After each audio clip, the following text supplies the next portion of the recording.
आता पुढच्या 3 दिवसामध्ये नांदेडची जी स्थानिक स्वराज्य संस्था लागणार आहे, ज्या 8 वर्षांपासून लागायला पाहिजे होत्या पण इकडच्या सरकारने त्या कोणत्याही कारणासाठी लागू नाही दिली, त्या निवडणुका फायनली तळागाळातल्या कार्यकर्त्यांच्या लागणार आहेत आणि त्याच्याच पूर्वतयारीसाठी आज नांदेड इथे 3 दिवसाचा दौरा होता. याच्यामध्ये नांदेड महानगरपालिका, नांदेड जिल्ह्यामध्ये असलेल्या नगरपरिषदा, नगरपालिका आणि त्याचबरोबर येणाऱ्या जिल्हा परिषद आणि पंचायत समिती याची तयारी, कार्यकर्त्यांबरोबर बैठका, इतर वंचित बहुजन आघाडीशी संबंधित असलेल्या संघटना म्हणजेच भारतीय बौद्ध महासभा, समता सैनिक दल आणि इतर वंचित बहुजन आघाडीचे युवा आघाडी असेल, महिला आघाडी असेल, सम्यक विद्यार्थी असेल यांच्या बैठका, मीटिंग्स आणि त्याचबरोबर संध्याकाळच्या जाहीर सभा या वंचित बहुजन आघाडीच्या पुढच्या 3 दिवसाच्या नांदेडच्या अजेंडावरती आहेत.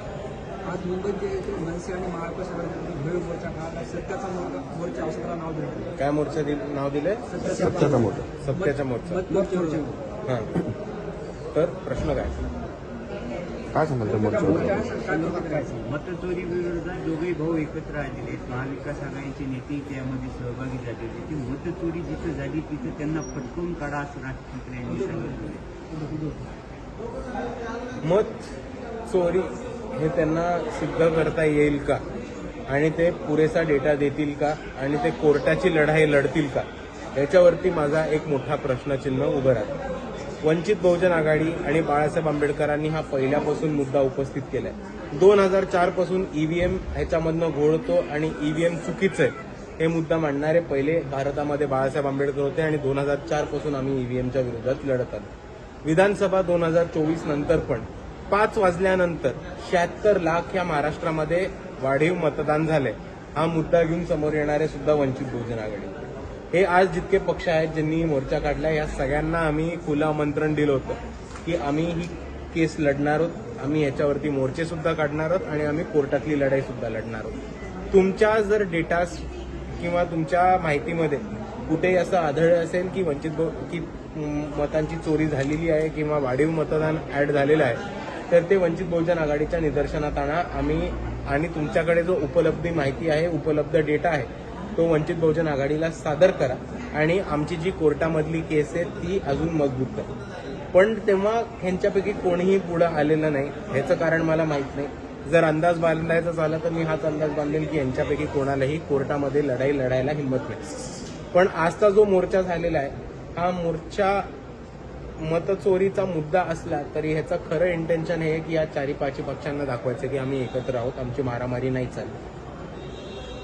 गेल्या काही दिवसापूर्वी भाजपाच्या विरोधात बोलणारे राज ठाकरे भाजपाच्या समर्थनात बोलणारे राज ठाकरे भाजपाच्या विरोधात बोलायला लागले. हे बघा, त्यांचा डगमग हे 2019 पासून चाललं होतं. 2019 मध्ये त्यांनी बिनशर्त पाठिंबा दिला होता राष्ट्रवादी काँग्रेसला.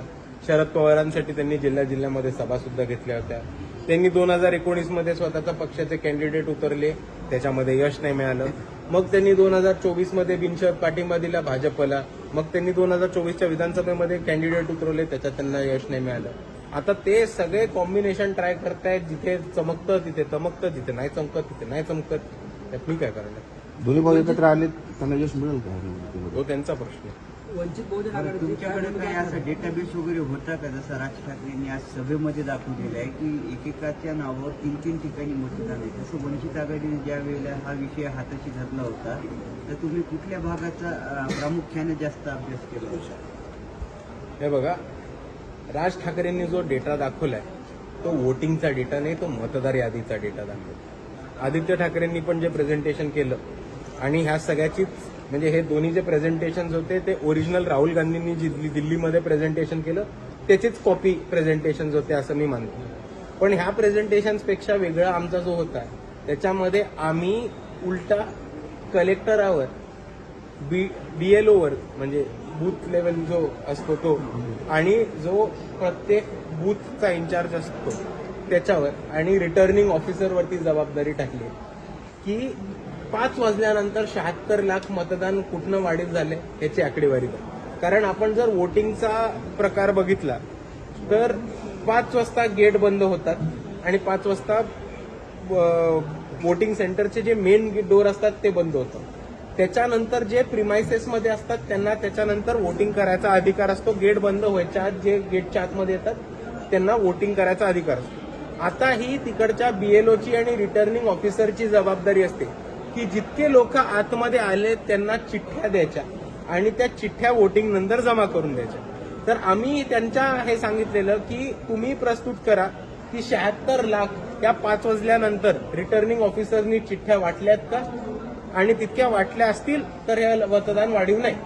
पण जर 76 लाख चिठ्ठ्या या रिटर्निंग ऑफिसरनी 5 वाजल्यानंतर वाटल्या नसतील तर हे मतदान कुठनं आलं, यांना मतदान कोणी करू दिलं, हे मतपेटीत कसं पडलं, ह्याचा मोजणीमध्ये धरण्यात कसं आलं, हे सगळे प्रश्न आमचे ग्राह्य धरतात, ज्याचे अजून उत्तर सरकारने दिलेले नाही. म्हणजे प्रामुख्याने कुठली होती अशी शहर काही मॅनिप्युलेट केलेली आहेत का तुम्ही? हो, आम्ही बऱ्याच ठिकाणीची मागितली आहे. सोलापूरमधला डेटा दिलाय, अकोल्यामधला डेटा दिलाय, तुमच्याच नांदेडमधला देगलूर बिलोलीचा डेटा दिलाय, तुमच्या नांदेडच्या लोकसभेच्या उमेदवार अविनाशदादा भोसीकर यांनी सुद्धा कलेक्टरांकडे अॅफिडेव्हिट दिलेलं आहे.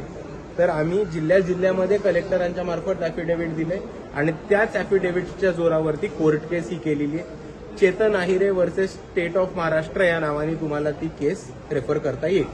रोहित आर्याचं एन्काउंटर झालं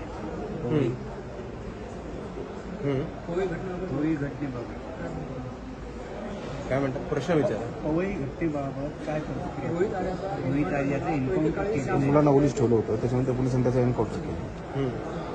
हे बघा, कारवाई झाली पाहिजे होती आणि कारवाई आणि लिगल कॉन्स्टिट्युशनल मार्गानेच पुढे जायला पाहिजे होतं. मी एवढंच म्हणेन याच्यात. ठीक, ओके.